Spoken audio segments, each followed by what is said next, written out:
On the morning of the first day of the college entrance exam, Lindy called me 37 times. When the 38th call came through, the rain had just stopped outside the exam center. A red banner hung at the school gate, its edges curling gently in the wind. A security guard stood under an umbrella near the cordon, while parents crowded along the curb, some in Scipios, some holding sunflowers, and others chasing after their children asking, "Where's your admission ticket? Your ID check?" Again, I stood under the camper tree, clutching my clear stationery bag, watching the name flashing on my phone screen. Liney last time. It was also this name. She was crying so hard she could barely breathe when the phone connected. Sunsen. Save us. The typhoon really hit. The tent collapsed. Looking got injured. And a lot of people are running fevers. Doesn't your dad have a boat? Hurry up. And tell him to send it to pick us up. I didn't think much about it at the time. I rushed to my dad's company, knelt at his office door, and begged him to push the engineering vessel that had just returned to port to take shelter back out to sea. I know it's not as simple as just saying, "Send a ship." The sea routes have been closed, and ordinary vessels are not allowed to leave port without authorization. The weather window for rough seas could close at any moment. The crew have families to think of, and the company has to take responsibility. But I begged anyway. I said, "Dad, they will die on that island." In the end, despite the pressure of regulatory approval, the risk of project suspension, and the threat of his company being held accountable, my father seized the last brief window before the typhoon's outer bands hit, and brought the entire class back from the uninhabited island. They disembarked in life jackets, ashen-faced, their shoes soaked through. Some were vomiting so badly they could barely stand, while others clung to their parents, sobbing uncontrollably. But they caught up. With the college entrance exam, I thought that would be enough. On the day the scores came out, Liney cried in the class group chat all night long. She said she wouldn't have gotten seasick if the rescue boat hadn't been so rocky. She wouldn't have gotten a fever if I hadn't insisted on interrupting her seclusion. If I hadn't brought the whole class back from the island, they wouldn't have been sitting in the exam hall, with their heads full of the sound of wind and waves. The most ironic part is that among the people I saved, more than a dozen of them actually did pretty well on the exam. But as soon as Lindsay started crying, they all fell silent. No one spoke a word for me. Acknowledging me as their lifesaver would mean admitting they owe me. Lucan sat beside me, staring at the voice message from Lindy, without saying a word. On the night of a teacher appreciation banquet, he called me up to the hotel rooftop. The wind is hot, and downstairs are departing classmates, and flickering car lights, with red-rimmed eyes. He asked me, "Sunyen, why do you always see yourself as a savior?" I stood frozen in place. He closed in step by step. "You've already been admitted to early admission, so of course you don't care about the college entrance exam." But Liney didn't. No one in the whole class has it. What gives you the right to interrupt their final retrieve? I said, "If I don't send a boat, you'll die on that island." Lucan smiled. The laughter was faint and unfamiliar. "But after we came back alive, you destroyed us, too." After he finished speaking, he reached out and pushed me. At the moment I fell, I heard Liney crying from upstairs. She shouted, "Loosen!" No. But she shouted, "Too late." When I opened my eyes again, I was back to the day Liney first posted the link to the uninhabited island retreat in the class group chat. The phone screen is lit. Liney posted a poster in the class group chat. 7-day Galeo isolation boot camp. No internet, no power, no socializing. Escape the city's pull. Clear your mind, and reboot your life in 7 days. The poster's background is an impossibly blue sea. A few white tents are set up on the beach, with desks and sunshades nearby. In the bottom right corner, there is a line of small print. Over 300 senior high school students have successfully broken through their bottlenecks. I stared at that poster for a long time. It was so long that my desk made Sonia nudged me. "Sununyan, what's wrong? Your face is so pale." I looked up. The ceiling fan in the classroom creaked and groaned, and the countdown was written in the top right corner of the blackboard. 7 days until the college entrance exam. G stood by the podium, wearing a clean white dress, her hair tied in a loose ponytail. She smiled and said, "I've already checked only our classes attending the retreat, so the environment is exceptionally quiet. On the morning of the 7th day, I returned to the city, rested at home in the afternoon, and went straight to the exam hall the next day. There's no cell service on the island, no food delivery, no video games, and no short videos. Haven't the teachers always said that in the final days before the college entrance exam? It all comes down to your mindset. We'll stay there for a few days and take the exam right after we get back. Our mindset will be completely different. Someone in the crowd started heckling. You're amazing at finding places like this. An uninhabited island sounds so cool. No internet for 7 days. If my mom knew I was this disciplined, she'd probably cry tears of joy. Back from seclusion, straight to success. Lucan was sitting diagonally in front of me. He glanced back at me. That face overlapped. With the face on the rooftop. Young, clean, and even carrying a touch of tenderness. But I only felt a chill in my stomach. He asked me, "Sun Yen, are you going last time?" My immediate reaction was to oppose it. I said we couldn't leave the city before the college entrance exam. I said the deserted island was too risky. I said the weather forecast already showed tropical depression activity. But no one listened. Liney said I was a buzzkill. Lucan said I was too nervous. The whole class says I'm top of the grade and got early admission. So, of course, I have it easy in the end. They still went after the incident. They thought of me first again this time. I didn't answer right away. I looked down and opened the weather app. A tropical depression is forming offshore, with an uncertain path. Winds over the sea are strengthening in the coming days. Coastal areas will experience significant rain and wind. The link Linny sent was poorly made. The page boasts pristine island experience, military-style management, and all-inclusive, closed-off companionship. Under the business credentials section, there's only a blurry outdoor adventure license, no educational training qualification, no medical coverage, no stable communication, instructions, no contingency plan for the return trip. No alternative arrangements were made after the service suspension due to strong winds. I recorded the page and sent a few key screenshots to the class group. Leaving the city for a deserted island just before the college entrance exam is highly risky on the island. There is no stable communication, no reliable medical care, and no guaranteed return trip. I do not recommend taking part. Warning issued. You are on your own from here. The class group chat fell silent for 2 seconds soon. Liney sent a grinning face covering her mouth emoji. Sununyan, aren't you being a bit dramatic? The weather forecast scares us every day. But has it ever been that serious? Someone chimed in. Exactly. It's not like we're going on a deep-sea expedition. The camp teacher said. The island is only a 40-minute boat ride from the dock. Isn't it more dangerous to be glued to your phone in the final days before the college entrance exam? Lyncher sent another voice message. I clicked on it. Her soft voice came through the phone. Suanen, of course. You don't have to take the risk. You've already been recommended for admission. The rest of us have to find our own way out. Don't we? Someone in the classroom looked at me. Lee continued. We're not going there to have fun. We're going to push our limits. Those who truly want to make it ashore cannot always leave themselves a way back. Lucan also sent a message in the group. Nyan, don't dampen the momentum. Everyone has worked so hard to build. Last time I saw this sentence, I was so angry that my hands were trembling. This time I didn't argue. A gentle buzz from the phone, and those words quietly settled into the album. It will come in handy later. I put away my phone. Sonia leaned in and whispered, You're really not going? No, what about Lucan? I looked diagonally ahead. Lucan was leaning down talking to Linji. Lingi said something, and he smiled. I said he can go if he wants to. Sona was stunned. You're not. I lowered my head to organize my error notebook. It's almost gone. That evening, Lyncher sent the registration form into the group. $39.80 per person, including round-trip ferry fees, accommodation costs, campsite fees, expert coaching fees, and study materials for final sprint preparation. The payment QR code is linked to a personal account. At that time, I saw another reminder here. I said, This doesn't look like the pricing of a legitimate institution.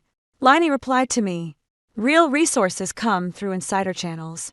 Lucan said, Sun Yen, can you stop judging others? with your top student mindset. Later, the owner of the boot camp skipped town, and it was only when parents traced the payment records that they realized the so-called expert guidance was just two fresh college graduates working part-time. And Liney's mother, on the other hand, took the referral commission. This time, I didn't continue the conversation in the group.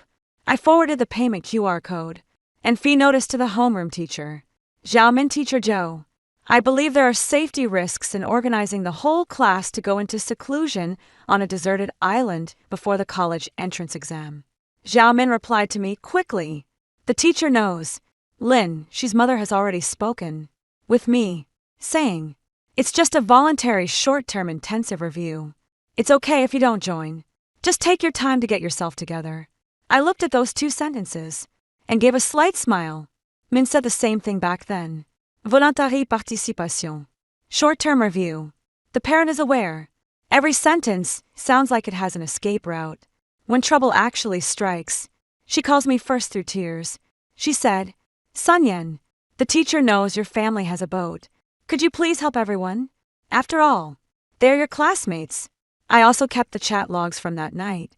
The next morning, during self-study, the atmosphere in the class had completely shifted. While reciting ancient poems, everyone secretly discussed the deserted island. I heard you can see the stars at night. It's actually nice not having a phone. Saves me from the temptation to scroll through videos. Liney said there are study hats by the sea over there where you can do practice problems facing the ocean. Just thinking about it sounds awesome. Coming back straight for the college entrance exam feels like emerging from seclusion. Someone deliberately raised their voice. Some people, once they've secured their own spot, can't stand to see others putting in the effort. I didn't look up. The tip of the pen writes the final step of a derivative problem on the paper. Sona kicked my chair. Can you really hold back? Yes. That's what they say about you. Yeah. You're not angry. I put down my pen and thought for a moment. I used to be angry. All I can feel now is the noise. After the fourth period in the morning, Liney walked over to my desk. She was holding a stack of registration confirmation forms. Sunsen, she said, with a smile, you and Sonia are the only ones left in the class who haven't signed up. I looked up. I'm not going. Sonia chimed in quickly. My mom won't let me go. Lin. She bit her lip gently. Are you still mad at me? What are you blaming yourself for? I asked. It's my fault for organizing everyone into seclusion and not listening to your advice. She said it in a voice that was neither too loud nor too soft. Just loud enough for those around to hear. Many people turned their heads to look. I suddenly found it amusing. Liney has always been like this. She wouldn't directly call someone out. She would only put herself in a position of grievance, making everyone speak up for her. Sure enough, someone from the back row spoke up. Sunyani, that's enough. Liney did it for everyone. You know, if you're not going, fine. Just don't bring others down. Lucan also frowned at me. Nini, Lingy has been under a lot of pressure these days. Don't provoke her anymore. I watched him. What did I say? Lou. Chin paused. I slid the registration confirmation form back. I'm not going. I won't stop you from going either. Wishing you a smooth retreat. A flicker of stiffness crossed Lee's face. She probably didn't expect me to be so agreeable this time. She paused for 2 seconds before saying softly, Then don't regret it when we come back. I lowered my head and continued working on the problems. I don't know. 7 days before the college entrance exam, the whole class set off except for Sonia and me. All 44 students in the class went. They left in a lively bustle. 2 buses are parked at the school gate. Lindy, wearing a white sun-protective jacket, stood at the car door, handing out matching blue wristbands to everyone. The bracelet is printed with 4 characters, ashore from the lonely island. Lucan stood beside her, with his backpack on, helping the girl with her luggage. He saw me walking through the school gate and called out, Suni. I stopped. He ran over. You really not going? I watched the sweat on his forehead. He let out a sigh. You weren't like this before. I asked. What was it like before? You used to be more sociable. I almost laughed out loud back then. I was quite sociable. I was the one checking the weather, contacting the parents, and kneeling at the dock, begging for a boat. In the end, there was only one thing they remembered. I ruined the whole class. I said, "Luke Hen, you chose your own path." He frowned. "Can't you be a little less harsh?" I looked beside the bus. "Lynn, she is looking right at us." A hint of perfectly measured disappointment flickered across her face. I withdrew my gaze. "Get in." Lucan wanted to say something more, but someone in the car urged him to hurry. "Guang, hurry up," she said. "Roll call is starting." He gave me one last look. "Suanin, I hope you won't regret this. I've heard this line many times." I nodded. "I also hope you won't regret it." As the bus drove away, the whole class waved to me from the windows. Someone is making a funny face. Someone is holding up their smart bracelet to shoot a video. Lyncher sat by the window, smiling at the camera, and said, "The last burst of passion before the college entrance exam. See you on the shore when we come out of seclusion." The video was quickly posted in the class group chat. The crowd below erupted in applause. "See you on the shore. Isolated island seclusion. The king returns. We'll be back to blow everyone away." I save that video, then leave the class group chat. "Not blocking you. Just exit. Aren't they trying to cut off the internet? I'll help them make a clean break." I continued, with my usual review over the next 2 days. Spent the morning grinding through science comprehensive papers, memorize essay materials in the afternoon, take a half-hour walk in the evening. Seeing me so calm, Mother grew even more worried instead. "Nin, did all your classmates go to that retreat camp?" You're really not going?" "No." She placed the cut fruit by my desk. "Your dad said the weather at sea has been unstable these past few days, and the dock has already started advising small boats to return to port." I know. Mother looked at me. "Should you remind the teacher again?" I said, "I've already reminded them." She paused for a moment, then gently touched my head. "That's good." She has no idea why I'm so calm. Little do they know, beneath my calm exterior lies a life hanging by a thread.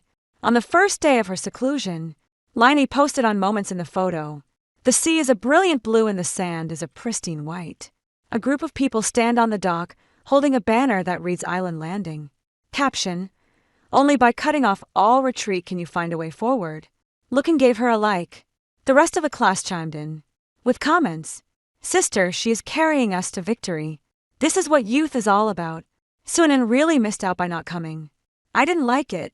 On the second day of my digital detox, my moment feed got a lot quieter. At noon, Sonia sent me a message. "Suanin, I heard the signal on the island is really bad. They only have one satellite phone in the camp office." Wasn't Liney supposed to hand in her phone once every evening to report that she's safe? It doesn't seem to work. My cousin's boyfriend works at the dock, and said that island was originally an abandoned aquaculture site, later leased out as an outdoor camp. I replied, "Monia sent a string of ellipses. How come you're not surprised at all?" I stare at the screen. At that time, I was more surprised than anyone else. Surprisingly, the generator at the cab broke down the very next day. I'm shocked that the so-called freshwater reserves only last 3 days. Shocked that the tutor was arguing with the boss late at night, saying she was just there as a part-timer and not responsible for safety. Shocked that the typhoon had changed course. The boss's first reaction wasn't to call the police, but to secretly take a small boat and flee. Only later did I realize that the pitfalls were never hidden. Just by slapping on the words "comeback," "seclusion," and landing a job, everyone rushes to jump in. On the third night of the lockdown, the typhoon's path began to shift. The wind in the city was still gentle, but weather app alerts kept popping up one after another. After reading, I flipped my phone face down on the desk and went back to memorizing essay materials. I didn't forward it to anyone. On the morning of the 4th day of the lockdown, the dock began turning away small boats, and some routes were rescheduled. Mining called me. I stared at the caller ID and waited 5 seconds before answering. "Sunsen, can you get in touch with Linji and the others?" "Can't get through." "Aren't you close with Lu Chuchen?" "We've hardly been in touch lately." There was a pause on the other end of the line. Min sounded a bit anxious. "The retreat camp said the signal is bad. So, they'll send a collective safety update later today." Weren't you keeping an eye on the weather earlier? Is it getting serious now?" I looked out the window. The sky hung low and gloomy over the city, with leaves flipping their pale undersides in the wind. Professor Joe, I sent you the risk warning a few days ago. Silence fell on the other end of the line. After a few seconds, she let out a dry laugh. The teacher knows. Just asking. I said, if you're worried, you can contact the parents. And the rescue services. Joe Mining quickly said, Okay. I understand. After hanging up, I kept the call log. On the noon of the 5th day of the lockdown, news spread that the ferry services at the dock had been suspended. Sonia sent me a screenshot. All small passenger ferries are suspended from departure. Resumption time will be announced later. She sent a voice message, her voice trembling slightly. Sununyan, they're not coming back. Are they? I stared at that screenshot for a long time. It all started to go wrong on this very day. At first, everyone thought the suspension of flights was only temporary. Liney comforted everyone in the camp. This is part of the retreat. Even heaven is cutting off our escape routes. She stood in the drafty study shed, pale-faced, yet still trying to maintain the facade of a leader. The harder it gets, the more it proves we're different from ordinary candidates. But when night came, the wind flipped over the first tenth. The generator finally gave out completely. Rainwater poured in through the gaps in the tin shed, turning the exam papers into a soggy mess. Someone started to cry. Someone has a fever. Someone is shouting to go home. They finally remembered me. Because they all know that my dad's company has offshore engineering vessels. Knows my family has connections at the dock. I know that as long as I speak up, someone might find a way to help. But they don't understand that sending a ship out to sea isn't as simple as a single command. Little do they know the price I paid for their single cry for help. I replied to CO, help is on the way, but it won't be my family sending the ship. At 3 o'clock in the afternoon on the 5th day of seclusion, Lookin called me for the first time. I didn't answer. 3:02, second time. 3:05, third time. I set my phone to silent and placed it on the corner of the table. The screen flickers on occasionally.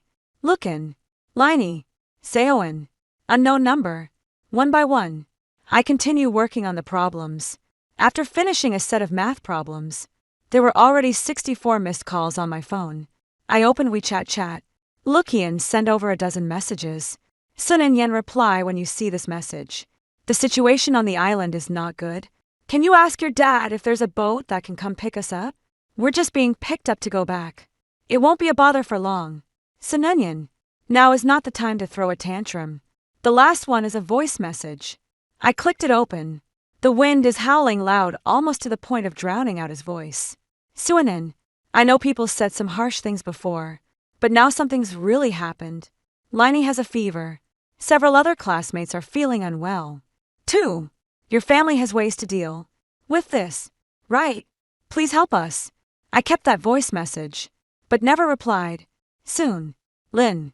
She also sent a message. Ning. I know you're still mad at me.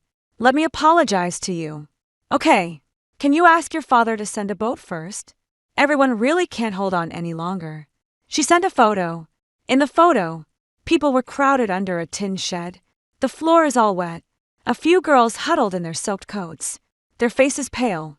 Linshi's eyes were red, her hair clinging to her face, looking utterly pitiful. That photo once broke me. I rushed to find my dad. I sobbed, Dad, they're going to die. This time, looking at the photo, I found it utterly absurd. They also took photos on the day they set off sunshine. Sea banners, smiling faces. They call that youth, now that the storm has come. They're calling it my responsibility. I clicked on the input box, typed a few words, then deleted them. In the end, he only replied, with one sentence, call the police, contact the maritime authorities, and inform the teachers and parents. Stop contacting my dad, Lin. She immediately replied. They said, the wind is too strong. We have to wait for a window. If you wait for the application window to open, it'll be too late for the college entrance exam. Yen, you're clearly capable. I stared at that sentence. Clearly capable. That's what they said back then. Do you clearly have the ability to save someone? You clearly have the ability to arrange a boat. You clearly have the ability to make sure everyone makes it to the exam on time. So you have to do it if it's not absolutely perfect. It's your fault. Those few lines remained as well. Then I turned off my phone. On the night of the 5th day in seclusion, the storm completely engulfed the city. The TV was running continuous typhoon advisories for the coast.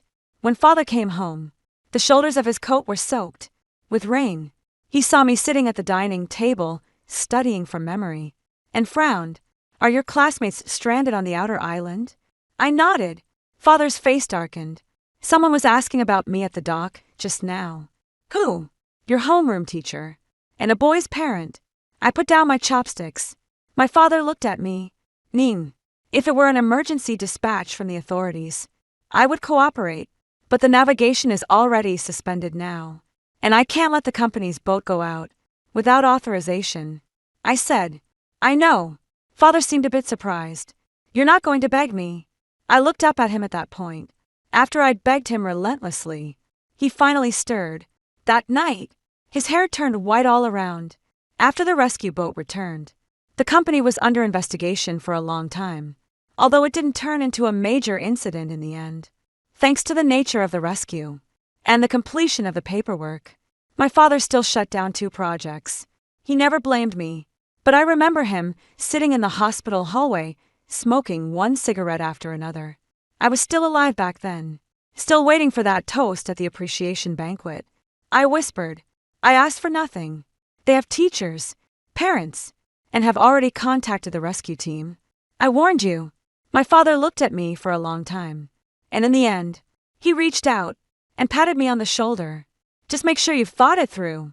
On the 6th day of self-quarantine, which was the day before the college entrance exam, the rain stopped for a while, but the storm at sea hasn't subsided yet. The uninhabited island finally managed to make brief contact with the shore via satellite phone. The news reached the school, and the parents' group chat exploded. They're trapped at the camp. Fresh water is scarce. The food was spoiled by the rain. 2 students have a high fever. A boy was injured by a falling stand.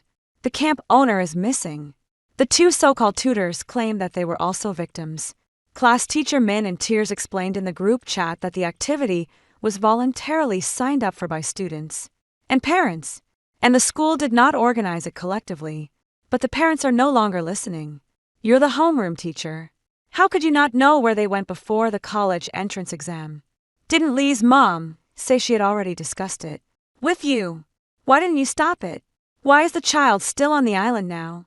What to do about the college entrance exam?" Lynchy's mother posted a lengthy message in the group chat.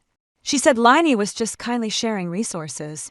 She said the uninhabited island retreat wasn't organized by her. She said everyone signed up voluntarily.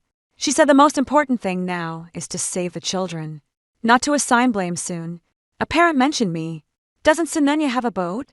I heard from the kid before that Sunyani dad's company has a lot of pull down at the docks. "Can we ask Sununya to help figure something out?" Zamin texted me. "Sununyan, did you see that?" I didn't reply. Immediately, I packed up the materials I had left earlier and sent them to her. Liney posted the link to the retreat camp. Her video promoting the idea that only by cutting off all escape routes can you find a way forward. Payment QR code. My risk warning in the class group chat. A voice message where she threw shade at me. Chat logs where Lookin said I was a buzzkill. A screenshot of the homeroom teacher replying voluntary participation. These items sit quietly in the file, clearer than any explanation. I only added one more sentence. "Sir, I warned you. If necessary, I can provide it to the parents and the relevant authorities. I will let my dad send a boat without authorization." Min's side shows typing. I've been typing for a long time. In the end, only 3 words were sent back. "Got it." I slept very well that night. No storms in my dreams. No distress call was made. No eyes that have sunk into the earth. The next day, the college entrance exam began. June 7th, 7:20 a.m. The city was washed shiny by the rain. The traffic police on the street have started to control the flow.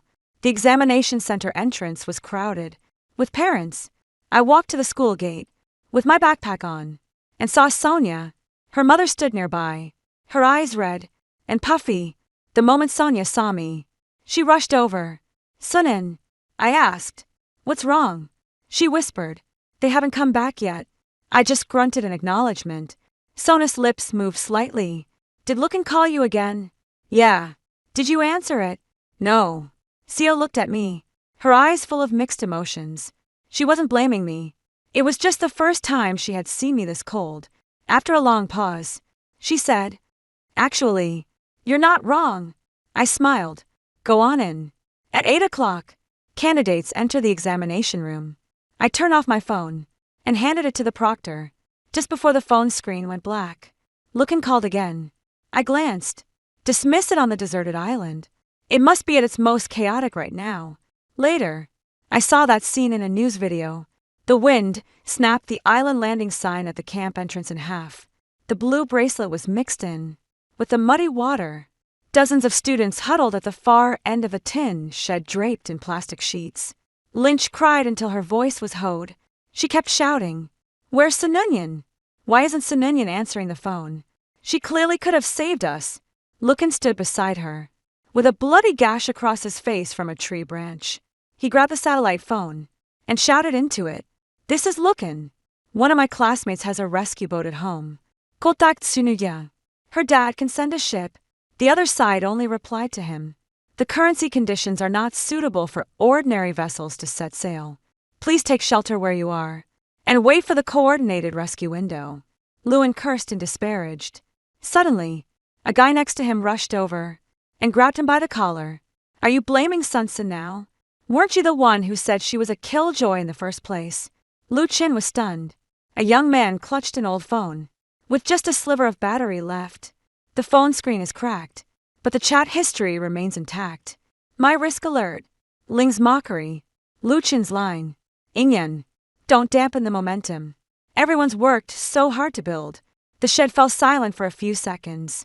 In the wind, a girl's voice cried out. She really did warn. She also said, You bear the consequences yourself. The other person looked at Lingi. Lee, wasn't it you who said the weather forecast is always overhyping things? Lee's face was deathly pale. I didn't know it would turn out like this either. Someone's voice trembled. You didn't know? Didn't you say you checked? With the camp. And they told you it was absolutely safe? Didn't you say that coming back? And going straight for the college entrance exam would make you perform at your peak? Didn't you say that those who truly want to make it ashore can't leave themselves a way out? What now? Our Chinese exam has already started. As soon as those words came out, the studio completely fell apart. Someone is wailing loudly. Someone was shivering, clutching their soaked admission ticket. Someone knelt on the ground, crying out for their mother. Liney fell silent at last, and there I sat in the exam hall, opening the Chinese language test paper. The first question is a modern prose reading comprehension. The rain outside the window has stopped in the examination hall. The only sounds were the rustling of turning papers and the scratching of pens across the pages. I write very steadily, so stable that even I'm a bit surprised myself. Without those phone calls, without those tears, without that emotional blackmail. The college entrance exam is just an exam. The Chinese exam ended at 11:30. I walked out of the exam hall and retrieved my phone. As soon as I turned it on, messages started popping up like crazy. 99 plus missed calls. Over 99 plus unread Wechathat messages. 3 news alerts. High school. Seniors in a city stranded on deserted island during typhoon. While attending pre-OL exam boot camp. The training camp involved a suspected of lacking educational training qualifications. Multiple agencies are organizing rescue efforts, and the first group of trapped individuals is expected to be evacuated in the afternoon. I stood under the tree and finished reading the push notification. Several parents nearby were also discussing it. Isn't this just making a joke out of the child? Going to a deserted island before the college entrance exam. Who came up with that? And retreat? What retreat? Isn't that just asking for trouble? I heard it was organized by the class beauty, and most of the class went.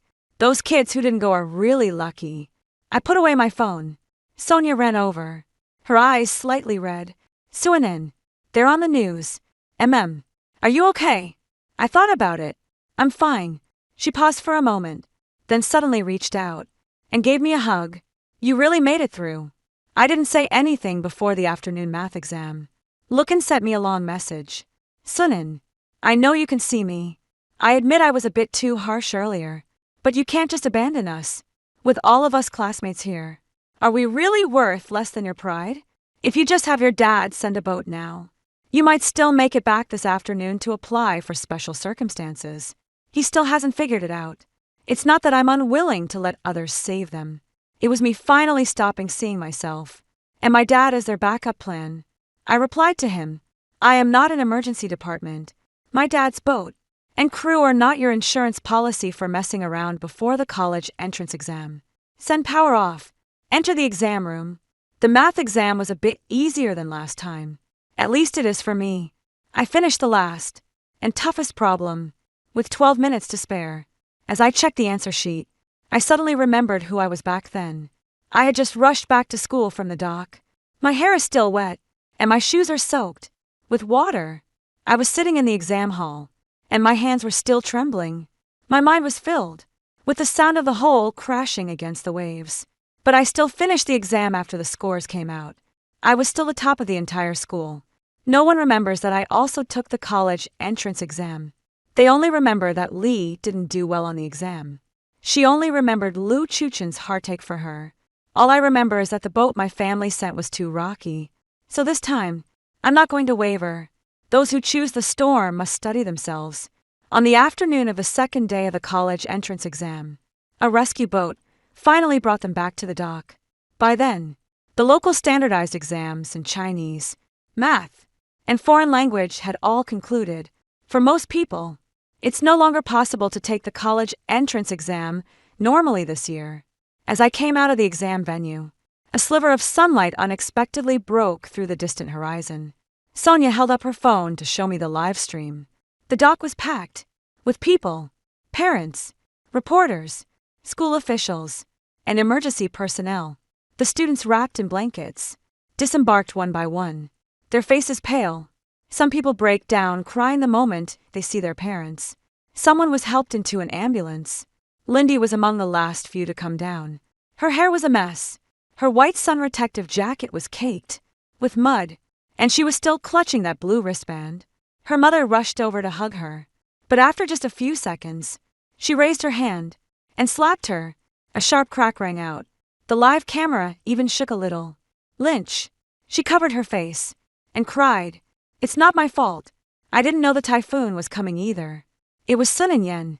The moment she said my name, someone behind me exploded. How dare you mention her? Shinho was the one speaking the day before on the island. He had a fever of 39 degrees, clutching that old phone, with a dead battery as he cried all night. He held up his phone. The screen was cracked, but the chat history was still there. Sununyan, I know you mean well, but since you've already secured early admission, you probably can't understand those of us who still have to fight for it. Nyan, don't dampen the momentum we've all worked so hard to build. The doc fell silent for a moment. Shinho, his eyes red with anger, shouted, She warned us, but you said she was just jealous. A few students nearby chimed in as well. You're the one who said cutting off all escape routes was the only way forward. Now we really have no way back. Several parents immediately gathered around. So you're Lingy. Was it you who got everyone to sign up? Doesn't that mean you're saying the teacher knows so the parents can rest assured? What about that boss? What about my child's college entrance exam? Lee's mother still tried to stop her. Arshi is a victim, too. She just shared a resource in the crowd. A boy's father directly held up a screenshot of a bank transfer. Resources. The money was transferred to your account. 3.980 per person. With the note saying, recommended by Linji. How dare you say it's just sharing? Liney's mother turned pale. The live camera instantly zoomed in on it. Another voice nearby shouted, I have one here, too. Our family's money was also transferred to her. She said, we can save 500 if we sign up together. Lin Zai's whole body swayed. It seemed she had just realized that the blame, which everyone had pushed onto me last time, had now landed back at her own feet. As Lucan stepped off the boat, his steps were a bit unsteady when he saw the camera. His first instinct was to dodge it, but it was already too late. A guy pointed at him and shouted, and Lucan, too, when Sununyan warned him. He was the first to call her a killjoy. Now that something's gone wrong, he's forcing Sununyan to send a boat. The reporter's camera turned away. Luchin's face was deathly pale. I didn't force her. He couldn't go on. because the chat logs have already been exposed on camera. Sununyan, now is not the time to throw a tantrum. Doesn't your family have a way to handle this? If you get your dad to send a boat now, we might still make it back in time to apply for special circumstances by this afternoon. Each item is clear and distinct. The comments in the live stream were flying by, rapidly going to a deserted island to study before the college entrance exam. Use your head warned, but still went. And now blaming others when something goes wrong. Isn't that just emotional blackmail? Shut myself. And until I missed the college entrance exam, truly made it ashore. But on a deserted island, I turned off the live stream. Sonia looked at me. Don't you want to go and see? I shook my head, not interested. But some people won't stay away just because you don't want to see them. By the morning of the next day, all exams had concluded. I walked out of the exam center and saw Lucan standing outside the school gate. He was still wearing the same clothes as yesterday, with a bandage on his face and bloodshot eyes. Quite a few people around recognized him and started pointing fingers. He acted as if he hadn't seen me and walked straight toward me. Sona instinctively stepped in front of me. I gently pulled her aside. Lucan stopped in front of me. His voice, "Are you satisfied now?" I look at him. He said the same thing last time. At that moment, Lyncher stood behind him crying. He said, "You saved everyone. Are you satisfied now?" So, no matter whether I saved them or not, he always thought I deserved to be judged. I asked, "Satisfied? With what?" Lucan clenched his fists. The whole class missed the college entrance exam. Leah's finished. I'm finished. Too. Sununyan, you only needed to make one phone call. I looked at him and suddenly felt exhausted. Luke Hen, I've already made the call. He was taken aback. Of course. I can't say it last time. I just took out my phone and scrolled through the chat logs to show him. I've already sent a risk warning to the class group. I've sent the materials to the homeroom teacher. I warned you that the uninhabited island has no stable communication or medical facilities. I also warned that you would bear the consequences. Do you want me to read out loud how you replied to me? Lu Chen's face gradually turned pale. I clicked on his message. Don't dampen the enthusiasm we've all just managed to build up. You said it. Then open Linji's voice to text transcript again. Those who truly want to reach the shore must not always leave themselves a way back. She said it. And finally, tap on the one I posted in the group reminder sent. You have been warned. I'll take my phone back. You chose to burn your bridges. Why should I be your fallback option now? Lu Chen's eyes turned red. But we're classmates. That was the case back then. Too. He didn't catch that. What? I smiled. It's nothing. I walked around him and continued forward. Lucan shouted from behind. Sununyan. I stopped. His voice dropped as if he had finally given in. I just want to take the college entrance exam. I didn't look back. I just want to live. Too. He couldn't understand those words. But I did. On the third day after the college entrance exam ended, the results started coming in one after another. When the retreat camp owner, Old Chio, was found, he was hiding at a relative's house in a neighboring city. He admitted that the so-called closed training camp on the uninhabited island lacked educational training qualifications, had insufficient emergency supplies, collected fees through private accounts, and the so-called expert tutoring was actually just temporary part-time hires. The chat records showing Lee's mother receiving referral kickbacks were also dug up. After this news broke, Linji lost the last shred of sympathy she had in the class.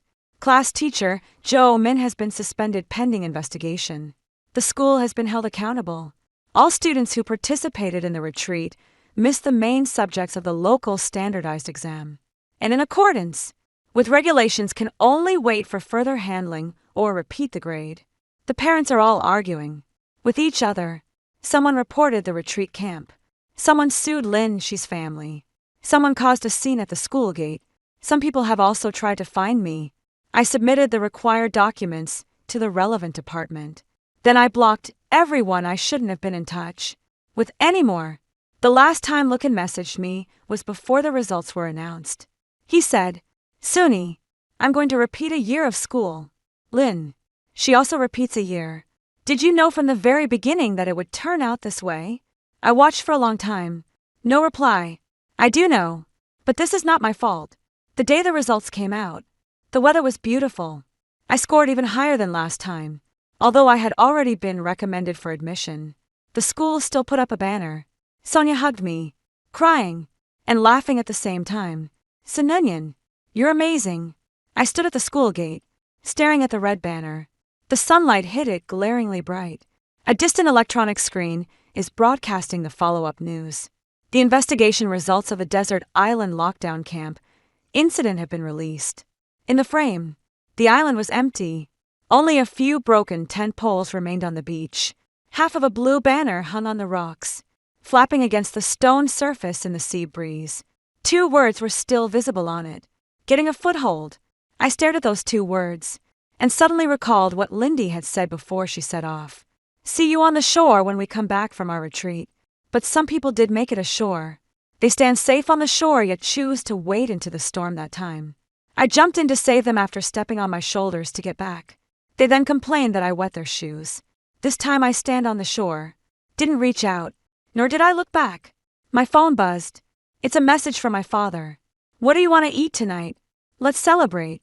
I smiled and replied to him, fine, with me. After sending it, I put my phone into my pocket. The school gate was bustling, with people coming and going. Someone is crying. Someone laughs. Someone rushed toward their parents, holding up their report card. I looked up at the sky, a pure clean blue. The phone is quiet, too. This time, no one is using my kindness as a ticket. I turned around and walked forward. The wind behind me stopped. The sea too has grown distant. Story 2. Just 1 month after giving birth, my younger brother was suddenly diagnosed with leukemia. To fund his treatment, my mother secretly took my baby away. My daughter died during the bone marrow transplant surgery meant to save him.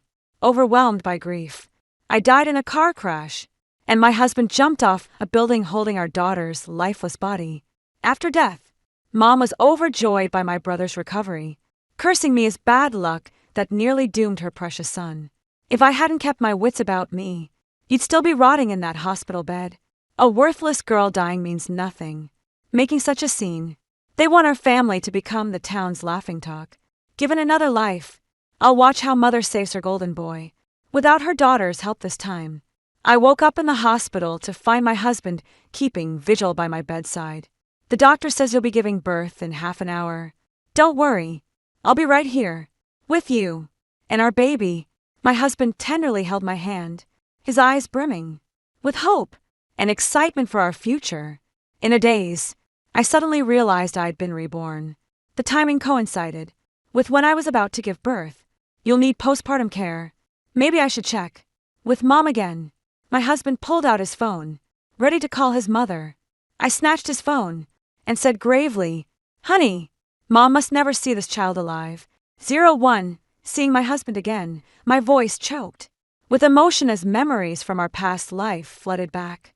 My heart heavy with remorse toward him had it not been for my toxic family. He wouldn't have been driven to such despair that he took his own life. My husband instantly grew agitated at my words. Darling, what are you implying? Do you also resent that our unborn child is a girl? No squeakard. We must never let my mother know this child was conceived naturally. Not knowing how to explain it to him, I blurted out, what if she does something terrible to the baby, like deliberately abandoning the child? My husband immediately saw the point. His mother-in-law is exactly the type who might pull such a stunt after the baby's born. We'll secretly send it back to our hometown for your mom to look after. We'll just tell mine the child died of myocardial ischemia at birth. Do we really have to say the baby died? Honey, trust me on this. It's for our daughter's sake. In a month, you'll understand why I'm doing this. Though confused by my insistence, my husband agreed nonetheless. An hour later, I safely delivered our baby girl. Just like in my past life, she was rosy-cheeked and delicate, holding her in my arms. I felt tears welling up in my eyes. In this lifetime, I'll protect my daughter no matter what it takes. Early next morning, I was jolted awake by insistent phone ringing. Mom called asking if the baby had been born yet. I told her straight we'd need to wait 2 more days. Didn't you say the baby was due yesterday? Why? Another 2 days? Mom complained irritably. Your aunt's been waiting to see the baby. This is such an inconvenience. I stayed silent, seeing the child was about to throw a tantrum. I hastily hung up the phone. My husband gave me a puzzled look, but didn't press further. After being discharged from the hospital, I went straight to my mother-in-law's place. My mother-in-law lives in the countryside, though remote and lacking amenities. Her place could at least keep my daughter safe. She's also kind-natured. I knew leaving my daughter with her temporarily meant she'd be well taken care of. When I briefly explained my plan to her, she agreed, without hesitation or suspicion. On the third day after childbirth, Mom called again, asking if the baby had arrived. I burst into tears of anguish. Mom, the baby's gone. What am I supposed to do now? The doctor said it was congenital myocardial ischemia. She only lived for an hour in my arms. What do you mean gone? Instead of comforting me, Mom got furious. If the baby's dead, what's your aunt going to do? She was counting on having a son to care for her in old age. How could you be so useless? You couldn't even keep a child alive. With that, she angrily hung up the phone. I wiped away non-existent tears, bewildered. What did my childbirth have to do with Auntie? Unless they thought I was carrying a boy and planned to take him for me. Ever since I got pregnant, Auntie would visit Mom often. She always held my hand, insisting I must bear a son, bringing me loads of tonics. In my past life, after delivering the baby, Annie never showed up again. Mom kept berating me for being useless, calling my child a money-losing burden. So that's it. She'd been using my unborn child as a bargaining chip all along. Trembling with rage, I realized Mom never saw my baby as human from the very beginning. Why are you being so cruel to my child? I spent a peaceful month at my mother-in-law's place, and my husband convinced me to quit my job to better care for our child. I swore to witness their comeuppance with my own eyes, and steeled myself to leave the child with my mother-in-law. On my way home, Mom called, urging me to rush to the hospital. Your brother has leukemia. Come home immediately for donor matching. He's your own flesh and blood. You can't just let him die. I laughed bitterly. So her son's life matters, but my daughter's doesn't. I agreed instantly. Don't worry, Mom. I'm heading to the hospital now. My husband was concerned about my health. A successful match would mean undergoing bone marrow transplantation. I reassured my husband with a smile. Don't worry. It's just a compatibility test. It's not like the match will be successful anyway. This time, I'll see how she plans to save her son without my daughter. 02. The moment my husband and I got out of the car at the hospital entrance, my mother urgently dragged me in for the test. When the results came out, she broke down crying. How can you be so useless? You couldn't even save your own brother. Are you doing this just to spite me? Mom, there's still you. And Dad. Someone in the family must be a match. That's out of the question. Mom snapped. Your father's still young. What if something goes wrong? Are you trying to get him killed? Huh. So, you do know bone marrow transplants come with risks. I was fuming, but kept my cool trying to reason with her. Mom, medical technology has advanced so much these days. The risks are minimal. Dad's the breadwinner. We can't afford anything happening to him. You're our only hope for saving little brother. She kept sobbing hysterically as if deaf to my words. Useless. Couldn't even keep your own baby alive. If that child had survived, your brother might have had a fighting chance. My lips twitched involuntarily. Thank God I'd pretended the baby died. Otherwise, history would have repeated itself. My husband standing beside me finally understood my dilemma, his gaze darkening as he looked at my mother. Mom wiped her tears and wept for a while, then suddenly grabbed my hand as if struck by inspiration. Barbara, he's your own flesh and blood. You can't abandon him in his hour of need. You're my only hope. Get pregnant again quickly. Once the fetus develops, we'll extract it for your brother's transplant matching. Mom, I couldn't take it anymore, and coldly shook off her hand. How long has it been since my child passed? And you dare make such a demand just to save your son? Don't you see how outrageous this is? You and Dad could save him yourselves, yet you insist I get pregnant, insist on sacrificing my baby to save him. Your son's life matters, but mine isn't even human. Is that it? Let me make this clear. You save your own son, Try trading my child's life for his, and I'll fight you to the death." With that, I stormed off angrily. It was the first time Mom had seen me scream at her hysterically, and she instantly flew into a rage. "How dare you defy me like this?" The moment she stood up, my husband shoved her hard. Her plump body thudded back onto the chair, and by the time she regained her footing, we'd already vanished.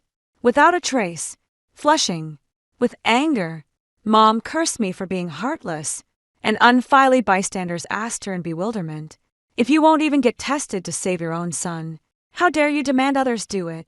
What makes your life so precious? Your life matters, but others don't." Exactly. She even pressured her daughter to get pregnant just for donor matching. What if it fails? Treating her own flesh and blood like livestock. Exactly. Who in their right mind would come up with such a heartless idea, forcing an unborn child into this world prematurely?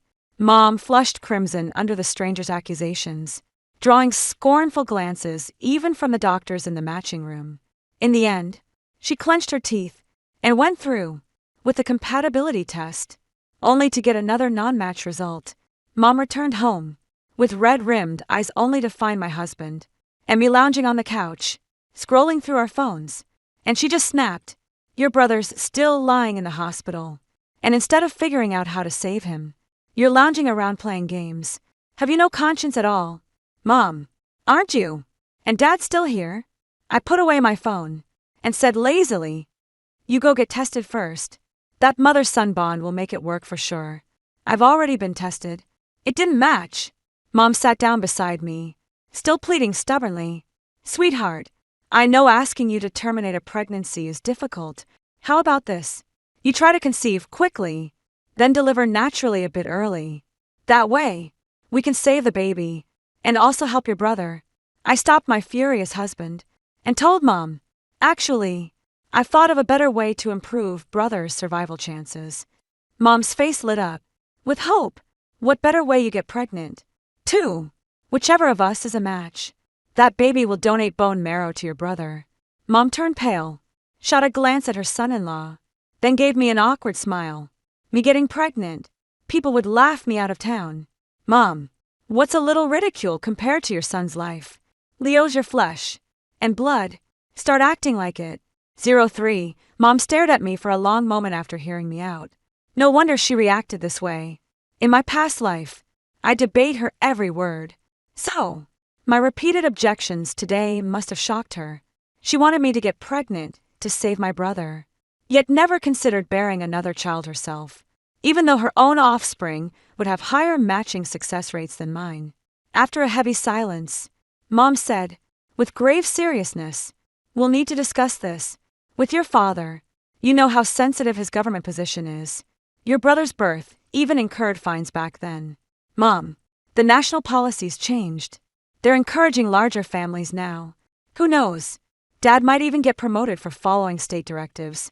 Mom was left speechless by my retort. I could see the fury simmering behind her eyes. She looked ready to skin me alive. She's always been abusive toward me since childhood. When my brother was born and got punished, she blamed everything on me, saying I stole his place, that I never should have been born. So even when I died in a car crash from heartbreak in my past life, they'd still say I deserved it.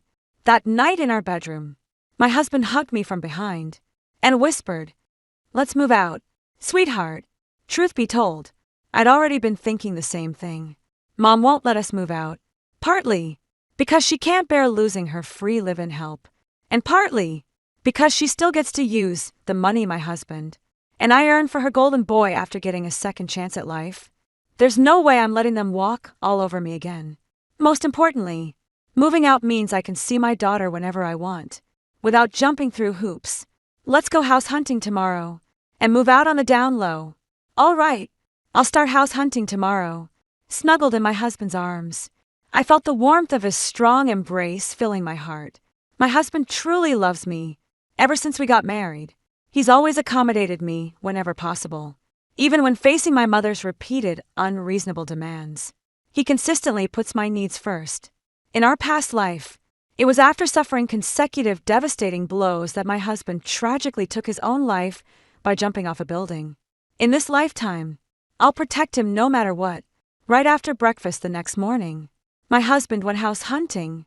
Dad went fishing, while Mom sat watching TV on the couch. When she saw me finish cleaning and sit beside her, her expression immediately darkened. How can you just sit here relaxing when your brother's lying alone in the hospital? Yeah, how could I possibly sit here and rest? I muttered sarcastically, but Mom didn't seem to catch the tone. She kept glaring at me disapprovingly, expecting my usual obedience. Cutting the small talk, I straight up told her about moving out. My bags are already packed. Barring any surprises, I'll be gone by this afternoon. When Mom saw we were actually moving out, she immediately shrieked. How dare you move out? I won't allow it. Are you trying to kill me? With anger. You won't even take care of your own parents. How could I have raised such an ungrateful daughter? Your brother's still hospitalized, and not only are you abandoning him, but you're off gallivanting around. Have you no shame? I scoffed coldly, shedding all pretense of obedience. Oh, yes, you've got morals all right. Forcing your own daughter to get pregnant and have a C-section. What stellar parenting mother looked ready to murder me? Snatching a teacup from the table and hurling it my way, I dodged swiftly and walked out the door without a backward glance. My husband and I agreed to search for an apartment separately to speed up finding the right place. My phone rang the moment I arrived at an apartment building by taxi. My brother, having heard God knows what from Mom, started screaming accusations the second our call connected, blaming me for being heartless and abandoning him. I tried explaining. Do you know what Mom suggested? She told me to get pregnant and have the fetus surgically removed for your organ transplant once it develops. Before I could even finish speaking, my brother flew into a rage. Then hurry up and get pregnant. Have a C-section. If it's so easy, why don't you do it? Mom was right about you. You're an ungrateful wretch who won't save me. I was shaking with fury. What does he think? Pregnancy is growing radishes in a garden. Whoever wants to save this brat can go ahead. I'm washing my hands of him. You're damn right I won't save you. Never crossed my mind to begin with.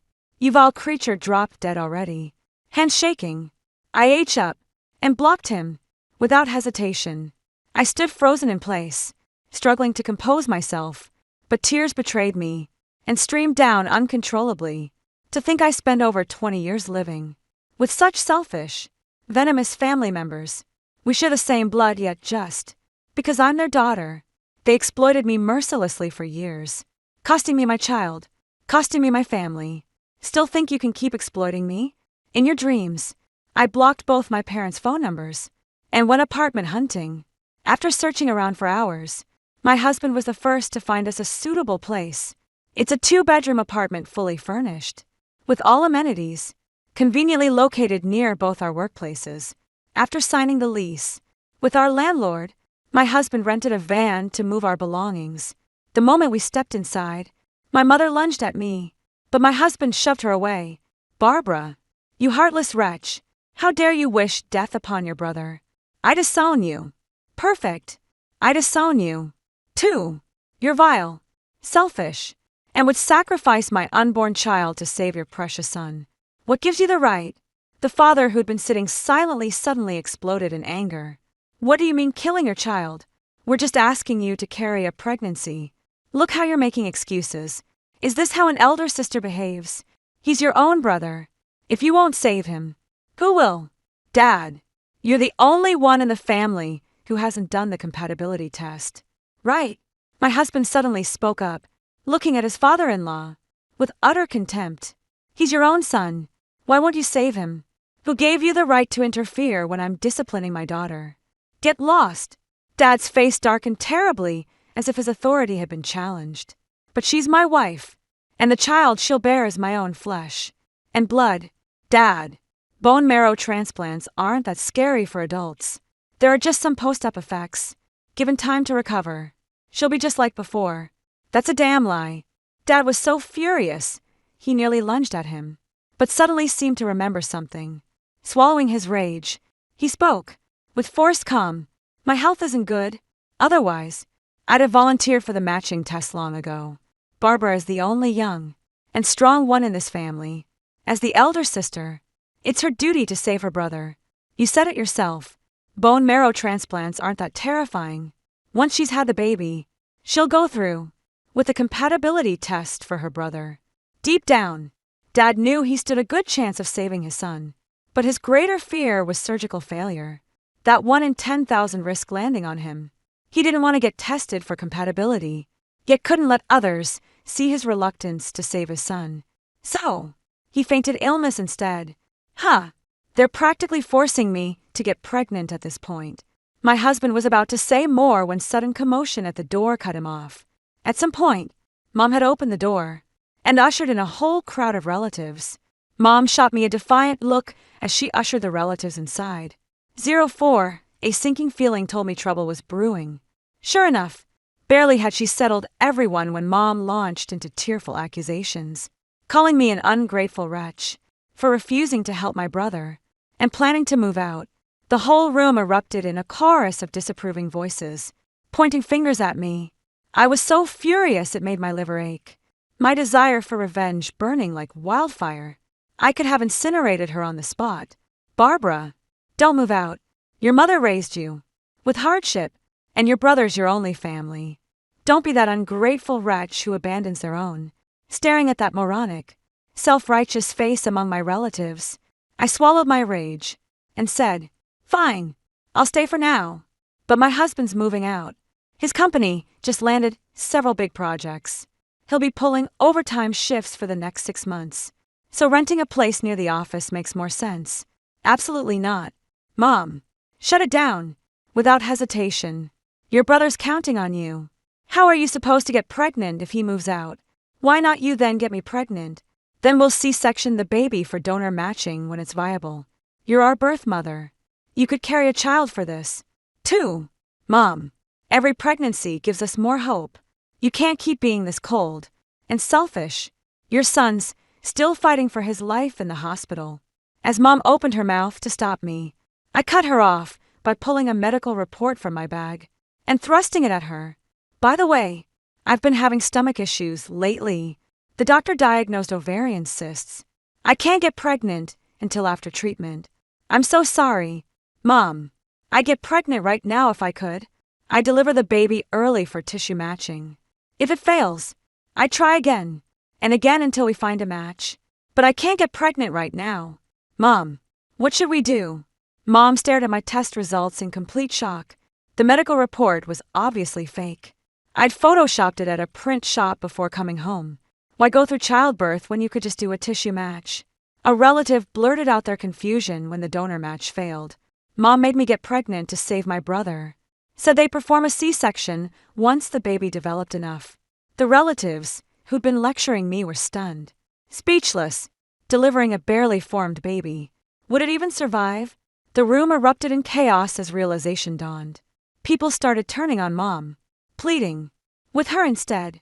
Annoyed by the incessant chatter, Mom feigned illness and sent the relatives packing. After they left, she shot me a venomous glare before storming into her bedroom. I stared at her closed door with cold amusement. If you won't get pregnant willingly, I'll just find someone to do it for you. In the end, my husband moved out, leaving me stuck at home playing housemate for them. I took advantage of the weekend to visit my mother-in-law's place. Seeing my chubby-cheeked daughter when leaving tore at my heartstrings. How I wish I could see her every day. But the timing isn't right yet. This trip was about finding a suitable caregiver for my parents. Only after sorting that out can I finally move out myself. I brought Grace home and explained her situation to my parents. I plan to clean up the storage room for her to stay in. Grace is a genuine country girl who used to work as a masseuse. And she's quite pretty too. Mom, who's going to take care of you around the clock when you're pregnant? Let Grace be our live-in nanny for a while. Don't worry about the money. I'll cover it. Mom immediately objected. Your brother still needs surgery. How can we afford this extravagance? Can't you act more like an elder sister and think about your brother's needs? With a pitiful tone, I said, Mom, if you won't let Dad get tested as a donor match, then you'll have to get pregnant to help little brother. But who's going to take care of you if you're pregnant? I've got work during the day. Get pregnant? What nonsense! Mom shrieked angrily. You want me to get pregnant at my age? What kind of twisted idea is that? I hadn't closed the door properly when entering, and Mom's loud outburst immediately drew the neighbor's attention. Not to be outdone, I started wailing. Mom, I just lost a child, and now you want me to get pregnant again just to harvest the baby to save my brother. What if this one's not a match? Have you ever considered how I feel? How dare you raise your voice at me? That's your own brother. If you won't save him, who will? Have you no conscience? I've checked. Ovarian cysts don't affect pregnancy. The neighbors couldn't take it anymore and barged right in. Listen, Barbara's mom, no matter how much you dislike your daughter, you can't just take her life. Exactly. Her father refused the compatibility test and keeps pushing her to suffer. Did you take out an accident insurance policy on her? Trying to cash in on murder? Never seen a mother like you. Literally driving your own daughter to death. At that moment, Grace, who had been standing silently nearby, stepped forward and added, Uncle, Auntie, I won't cost much, just $2,000 a month. I am hardwerken and can handle all the chores, cooking, laundry, you name it. I'll make sure you're well taken care of. These are some local specialties I brought from my hometown. Please accept them. With that, Grace swiftly carried the treats into the kitchen. Mom turned livid, with rage. She was always the one manipulating others to point fingers at me. Never had she been accused herself. Overwhelmed, she burst into loud sobs. If my son can't be saved, I won't go on living either. Enough. Keep your opinions to yourself. Dad cut her off immediately, visibly embarrassed. Uncle, don't be upset. I brought this honey from back home. Let me make you some honey water to cool you down. Grace thoughtfully poured Dad a glass of water, fussing over him with concern. Grace wasn't just brought into this household as a caretaker. She had an ulterior mission to get on Mom's nerves. Didn't expect her to catch on so quickly after just arriving. Suppressing my anger, I waited eagerly for the drama to unfold. Since Mom disliked Grace, she seized every chance to butter up Dad. Instead, when Dad came home from work, Grace rushed to take his bag and even slid his slippers right under his feet. Mom saw it and sneered behind their back. Born to be servile, destined for nothing but menial work in the old days. Absolutely no ambition. Grace bustled about cooking in the kitchen, and every dish she brought to the table seemed specially made for Dad. Dad ate with pure delight. My chopstick slipped and fell to the floor. As I bent down to pick them up, I caught Grace's foot, subtly brushing against my dad's leg. My heart leapt. Was this finally happening? Immediately, I pulled 2 movie tickets from my bag. I've got 2 tickets here. Dad, why don't you come with me tomorrow?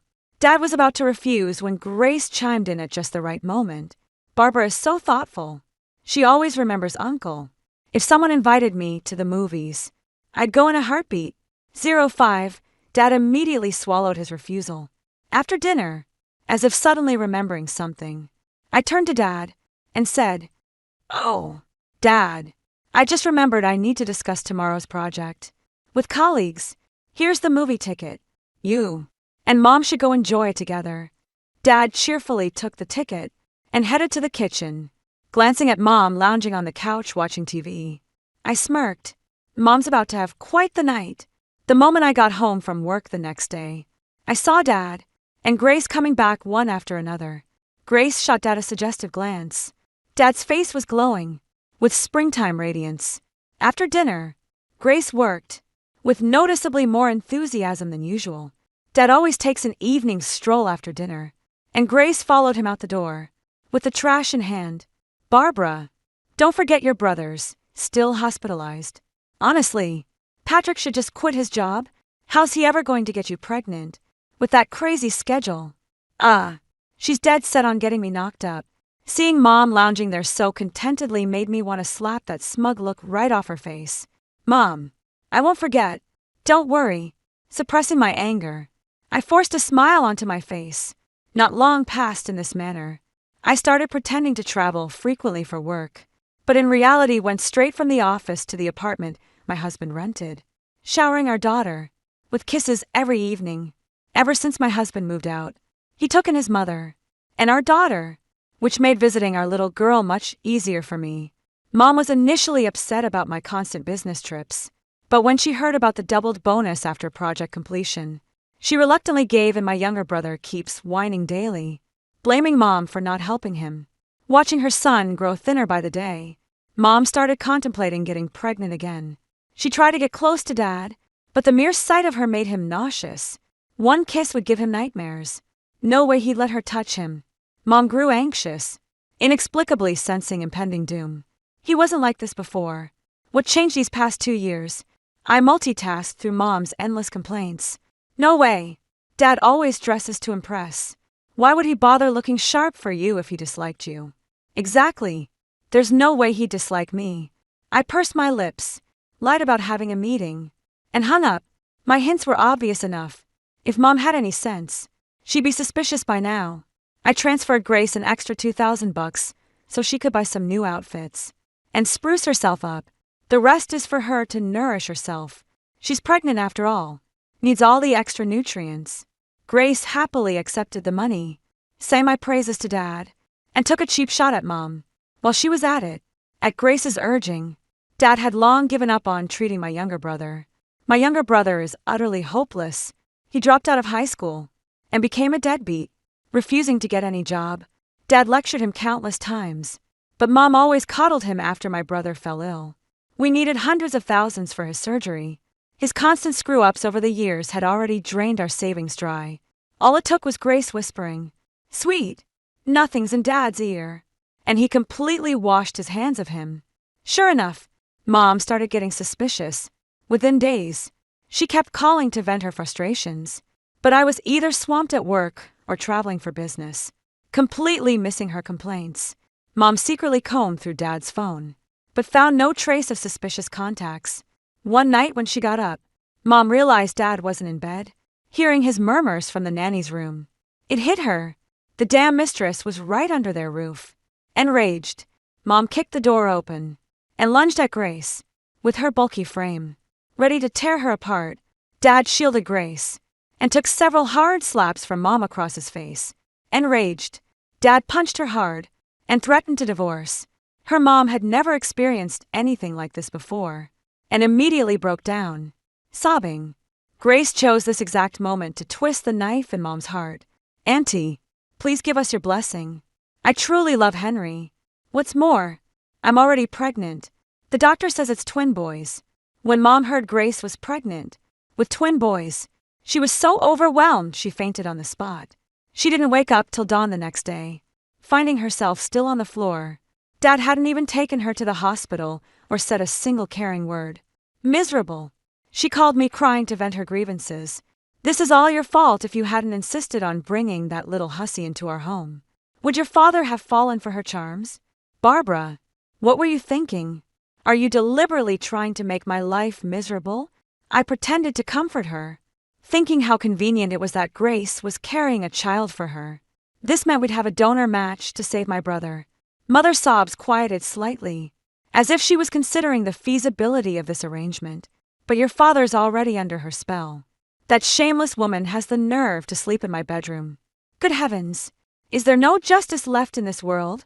Mom, if all else fails, why don't you get pregnant? Too.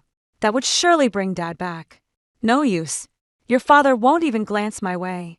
That homewrecker has him completely spellbound. This is all your fault. You little jinx."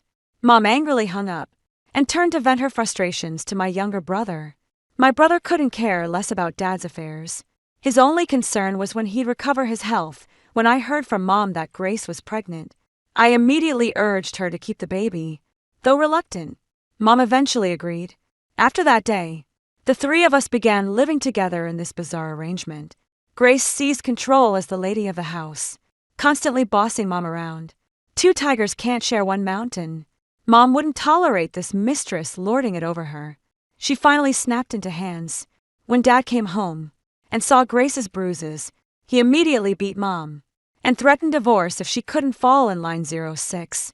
Mom gritted her teeth and endured it for my brother's sake, suffering through each day while bombarding me with messages calling me an ungrateful wretch for not coming home. In her desperate attempt to win back Dad's affection, Mom drugged Grace for days and secretly slipped Dad medication. Eventually getting pregnant, She thought pregnancy would give her leverage over Dad and make him settle down to her shock. Dad demanded she abort the child, with utter disgust, and insisted on divorce. Then Mom blamed everything on me. "This is all your terrible ideas' fault. Your father wants a divorce. Now happy I could be better." Not exactly satisfied, Mom thought she misheard her voice dropping. "What did you just say? Mom, why don't you report Dad? Get him fired and humiliated. That'll teach him. How could you even suggest this? Your father has such a respectable job. How could he just throw it away? What's with all these wicked ideas? He's your own father. Can't you wish him well for once?" Yeah. If there's nothing else, I've got things to do." I refused to listen to her nagging, which drove Mom half crazy. With anger when she tried calling back to vent at me, my phone was already off. Mom was so furious she felt dizzy. Just as Grace happened to ask her to peel some fruit, Mom couldn't take it anymore and lunged at Grace, kicking desperately at her stomach. Grace was 5 months pregnant. Seeing her hurt, Dad was heartbroken and immediately beat Mom senseless. The rage caused Mom to miscarry, and she was forced into divorce. Left with nothing, she poured all her love into her son. Mom keeps nagging my brother daily about life's hardships, and he always argues back, making his condition worse. Now it's practically beyond cured. Broken, jobless, she bombards me with calls demanding money, pressuring me to get pregnant ASAP to save her son. Mom, what makes you so certain I'm obligated to fund your life and your son's? I'm married now, with my own family. Every penny I earn goes to my household first, not to bankroll you at my family's expense. Mom, if you want our respect and attention, you've got to start treating people like human beings, not just emotional punching bags. After that day, Mom could no longer reach me. I thought life would finally be peaceful, but I never imagined Mom would actually track down where I lived. I was at work when my mother-in-law frantically called, saying my own mother had snatched our child away, and she couldn't catch up, no matter how far she chased. Remembering what happened in my past life, I nearly fainted from terror. Why won't she leave my child alone? I dropped everything at work, got emergency leave from my boss, and raced to the hospital by taxi. Mother's eyes burned with venom when she saw me. "How dare you show your face here? Barbara, I never thought you could be so vile. Lying about your baby's death when you gave birth, when all alone you never intended to save your brother if you treat my daughter as less than human. Why should I care about your son?" Mom hurled a glass at me. "Get out. You're no daughter of mine." "Where's my daughter? What have you done with her?" I grabbed the fallen glass and smashed it against my brother's head. "I swear I'll kill him." Dazed from the blow, Leo still managed to hurl the vilest insults at me. "You wouldn't dare," when her precious son got a bloody lump on his head. The mother shrieked and lunged at me with her bulky frame, her eyes burning with murderous rage. Not seeing my daughter in the hospital room filled me with utter terror like a mad woman. I grabbed her hair and kicked her to the ground. "Where's my daughter? What have you done with her? Talk. If we don't rescue my daughter right now, she'll be killed for sure." "What daughter? I don't know what you're talking about." "Damn it. Mabel, give me back my granddaughter." Just then, Grandma arrived on the scene. Right behind them came my husband, with 2 police officers. My husband pulled me into a tight embrace, gave me a reassuring look, then said to the officers, "Officers, this woman kidnapped our daughter and tried to harm her." Seeing the police, Mom panicked and shot me a venomous glare. "I just wanted to see my granddaughter. How can you call that kidnapping?" "Barbara, are you trying to get your brother killed? He's not my brother. We don't even share the same father." Mom froze at those words, and even the nosy onlookers in the hospital room widened their eyes in confusion. It took me a long time after being reborn to finally understand. Mom was desperate to save my brother. Yet, she deliberately stopped Dad, the most likely match, from getting tested. Dad initially wanted to be tested, but Mom talked him out of it, saying the family couldn't risk his health as the breadwinner. Combined with his own fears about surgical risks, he ultimately refused. When Grace casually mentioned this, a wild thought suddenly crossed my mind. What if Leo isn't Dad's son at all? Dad has a burly build, with a perfectly square jawline, but Leo sports a pointed chin and a stick-thin frame. Acting on my suspicion, I secretly collected hair samples from Dad and Leo for DNA testing. When the results came in, both my husband and I were stunned to my shock. Leo turned out not to be my biological brother. Mom, you probably haven't checked your phone yet. On our way to the hospital, I already posted your son's paternity test results with Dad on social media. Now all our relatives and classmates know you've been cheating on Dad. Mom looked at me in disbelief before frantically grabbing her phone to check my post. Moments later, she screamed, "This is fake. You fabricated this. Barbara, how could you be so vicious? You know better than anyone whether this is fabricated. Dad's hired a lawyer to see you prepare for court." Ignoring Mom's hysterical screaming, with police assistance, we quickly located my daughter. My daughter completed the matching test. I initially planned to sue the hospital, but when the doctors learned she'd been stolen for this purpose, they refused to perform the bone marrow transplant and signed a written pledge. This finally put my mind at ease. At least my daughter is safe now for the rest of her life. Father promptly sued Mother, demanding repayment of 20 years child support and emotional damages totaling nearly $1 million. When Mom and Dad divorced, she only got the family home, not a penny from the savings. Faced with massive compensation, Mom first rallied all relatives to convince Dad to drop the lawsuit, but he wouldn't even entertain her. Out of options, she then came after me, demanding I fork over $1 million, even threatening to sell my daughter for cash. My usually mild-mannered mother-in-law snapped on the spot, beating her senseless, while my husband backed her up, ultimately throwing her out. After striking out with every loan attempt, Mom had no choice but to sell the house. Just 2 days after Dad received the settlement, Grace gave birth to twins. Dad's joy was short-lived. Within days, someone exposed his affair with the nanny, leading to a thorough investigation that cost him. His government job misfortunes came thick and fast. Grace suddenly vanished, with her child, emptying all family savings. Before fleeing, Grace left out a note revealing the child wasn't his. It was from her previous marriage. Dad suffered a sudden cerebral hemorrhage and was hospitalized after losing his job in a fit of rage. Mom didn't fare any better. My younger brother couldn't be saved and ultimately passed away in the hospital, with no one left to lean on. Mom had no choice but to return to Dad, despite the deep rift between them. Dad needed Mom's care, and she depended on his pension to survive. We muddled along together and somehow managed to live peacefully. 2 years later, my husband and I relocated for work to another city. By the time our child started kindergarten, we'd saved enough to buy a school district apartment outright, free from family constraints. Our lives kept getting better, and